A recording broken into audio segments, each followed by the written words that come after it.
बिस्मिल्लाहिर्रहमानिर्रहीम अस्सलाम वालेकुम खुश आमदीद तुहद बेक लट सान यूट्यूब चैनल पे ये जन नाव कुक विथ अमरीन। आज कर बह तह शेयर ठूल तो टमाटरन हज रेसिपी स्टार्ट करने ब्रो अगर तुम चैनल पे नई छो चैनल करो सब्सक्राइब तो वीडियो वो एंडस तम। चलो करो रेसिपी स्टार्ट। ये नी मे गंड पेस्ट बे नी मे टमाटर पेस्ट बे नी मे ठूल 4।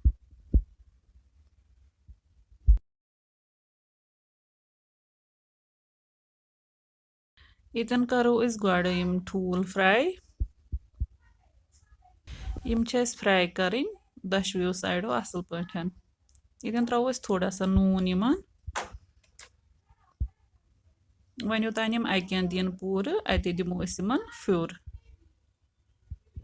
पत अनोक बी साइड ते।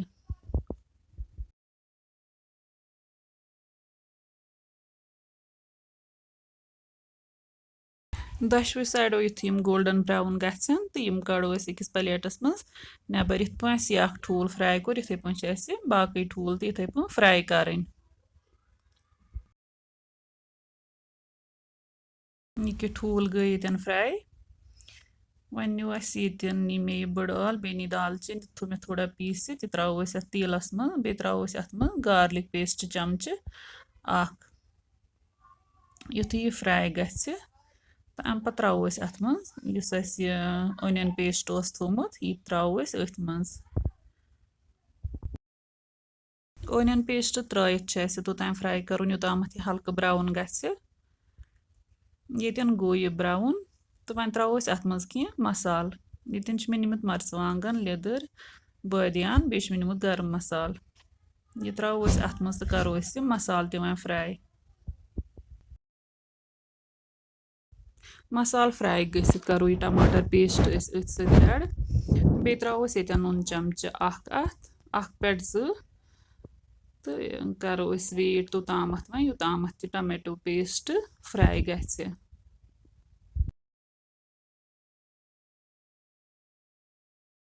तोताम फ्राई कर योताम सोरे आब ग ड्राई तेल नेर वापस तोताम टमाटर पेस्ट कर फ्राई ये गो आब सोरे ड्राई वन करो गैस बंद तो अ त्रो दोद कप ये करो ये वन बे मिक्स मगर गैस बंद थवन। अम पत करो यम ठूल फ्राई थमित कर करो अथ सैड वन करो यम अत मज मिक्स वन त्रो आब कप ओड तो थो गैस वन हाई फ्लेमस पे बे त्रो होच मेथ चमच 1-2 तो ग्रकनावो ये तोताम योताम ग्रेवी थिक ग